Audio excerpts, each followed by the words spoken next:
That's nasty. Welcome back, guys. It's your boy Chuck Nasty on Fantasy Football here. It is week 14. Hopefully, the vast majority of you guys have made it into your playoffs. Maybe you have week 15, 16 playoffs. I have about 4 of my leagues are week 16, 15, 16 playoffs.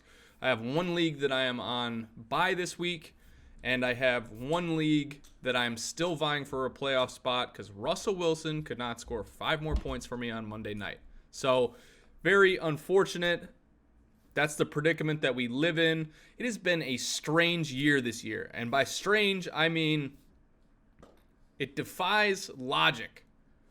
What happened to the Miami Dolphins being terrible last week? Well, they put up 37 points against the Eagles and won. Oh, how about my top pick for defense last week on Carolina? Guess what? They lost to the Washington Redskins and gave up 29 points. It was awful. Sometimes this is just how fantasy is. You guys know that. But what we're going to do here is give you guys the picks that more often than not turn into the high probability plays. You're playing the odds, tilting them in your favor to hopefully help you win your matchups. And that's what this channel's for, to help you guys get an edge over your league mates. So, quick background on my leagues. Second seed. I have 4 second seeds. I have a third seed.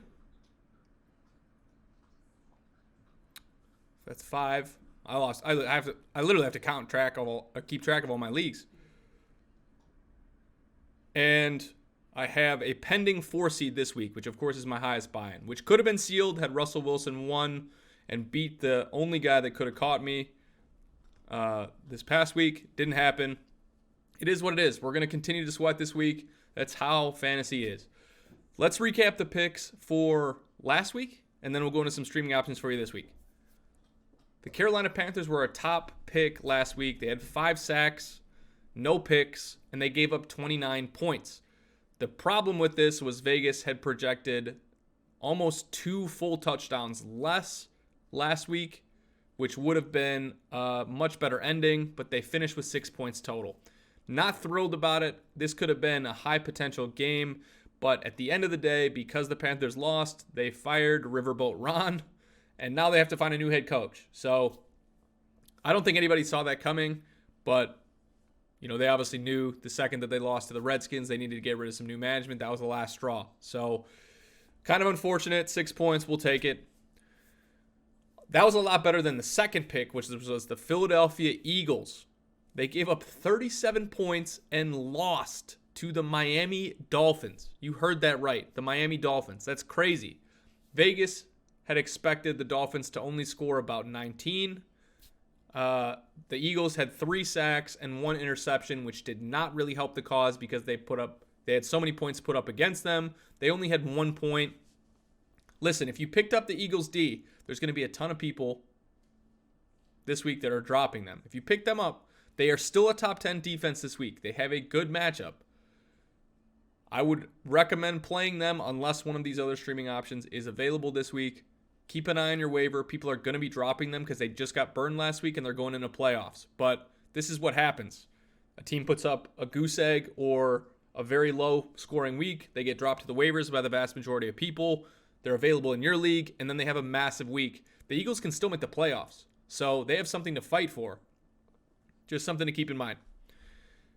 The third pick that we had was the New York Jets. This was another one of these massive upsets. They gave the Bengals their first win. I don't know how many people saw that coming. I really don't. They allowed 22 points. Vegas had expected them to only score about 18. It's not too bad. They only had 1 sack and no interceptions, which yielded 2 points. So it's not great. It's really not great. I'm not happy with that. But I don't know how many people could have seen that coming the way that the last week had played. This is another one of those. This could be a top 10 defense this week. If you can't get one of these streaming options, let it ride, baby. The last thing that I had mentioned was if you couldn't get any of the streaming options, that there was a 4th defense you could have picked up last week, which would have been the Green Bay Packers. They had 3 interceptions, no sacks, which was 10 points. this wasn't even one of my top 3 options, but this is just how fantasy goes. So it is what it is. All right. Picks for this week. I'm going back to the Green Bay Packers. All right. They play the Washington Redskins. Our boy, Dwayne Haskins. They're 3-9 now with a 42-point over-under, so it's projected to be a lower scoring game. There's a 13-point line favoring Green Bay, which means the implied point total for the Redskins is 15 points or less. I'm guessing the Packers, Zadarius Smith and Preston Smith, have 3 sacks total and at least 1 pick from our boy Dwayne Haskins. This should be a good matchup this week. If they are available, highly recommend snagging them for your first week in the playoffs. Second pick, pretty much up there with the top one, but maybe not quite. The Houston Texans against my Denver Broncos. Listen, Drew Lock is a rookie. Anytime you have a rookie quarterback, you have an above average interception rate. The Texans look really good on Sunday night against the Patriots. And this is another scenario where you have a 41.5 over-under, low-scoring game, 9.5 point total favoring Houston, which means that Vegas is implying the Broncos are only going to score 16 points this week. So lower-scoring game, if they can get an interception or a couple of sacks, this should be good for points. So take advantage of that, pick up either the Packers or the Texans. The third option, this is not a great option like the top 2 are, is the Dallas Cowboys against the Bears this week on Thursday. That's in 2 days from now. So by the time your waivers clear tomorrow morning at 3 o'clock, they might be there. They're probably going to be more likely to be there than somebody else if you're not putting in a claim in. So we know how Mitch Trubisky is. He's not great. He struggles with his reads. He panics. But for the most part, he's pretty average for sacks, and interception rate's not going to be that crazy this week at home in Soldier Field. I don't think it's going to be that crazy. So over-under is 42.5 with Dallas favored by 3 points, which means that Vegas implied point total for the Bears is 20 points. This is a third option. I would probably rank the Jets and the Eagles like we had discussed that you picked up last week or a couple of weeks before, to play those teams before you play the Cowboys this week because there's more upside. If you need a safer pick because the Eagles just blew up in your face, maybe the Cowboys is a pick. I mean, the Cowboys are fighting for a playoff spot. They have something to play for. It is on the road. They didn't look that great on Thanksgiving, and they kind of got blown out by the Bills. It's kind of a toss-up.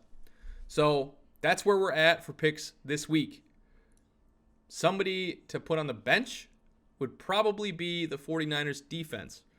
I know a couple of you own the Niners defense have been said, to me in Twitter DMs or whatever the deal is, hey, I don't need your streaming picks. I have the 49ers defense. Well, they play the Saints in the Dome this week, and the over-under is 44.5 with the Saints favored by 2.5, which makes the implied point total to score against the 49ers defense at 23 points. It's not a great defensive option. You're not going to get a ton of turnovers with Drew Brees under the helm. If it was Teddy Bridgewater, maybe it'd be different. I don't like that pick this week, so I would probably bench them. If you guys have questions, comments, concerns about your specific team, drop them down in the comments below. We are on the journey, the quest to 300 subscribers. This is the first year that I'm doing this, offering fantasy advice based on data that I'm able to uncover or my knowledge of the game, or some combined industry stuff from other analysts. So if I can help you guys in any way with streaming defenses, with players to start and sit, people to pick up on waivers, hit the subscribe button to the channel. That allows me to continue to do this. You'll get videos all off season, and I'll work on getting some draft kits for you for next year as well on players to draft and target to help you win your leagues. As I mentioned, I'm in 8 leagues. The biggest buy-in of my leagues is a couple $1,000s, which is kind of a lot. And I'm not saying that just so, it's not, I'm kind of dumb, right? Like, why would I buy into a sport, or not a real sport, a fake sport like fantasy for a couple $1,000s when the teams that should win don't, like they did last week? That is what it is. All I'm trying to tell you is that I'm credible. I made 6 out of my 8 teams in playoffs with 4 of which are 2 seeds. 1 has a bye in the first spot. I want to help you guys win your leagues. So subscribe to the channel. Let me know any questions you have.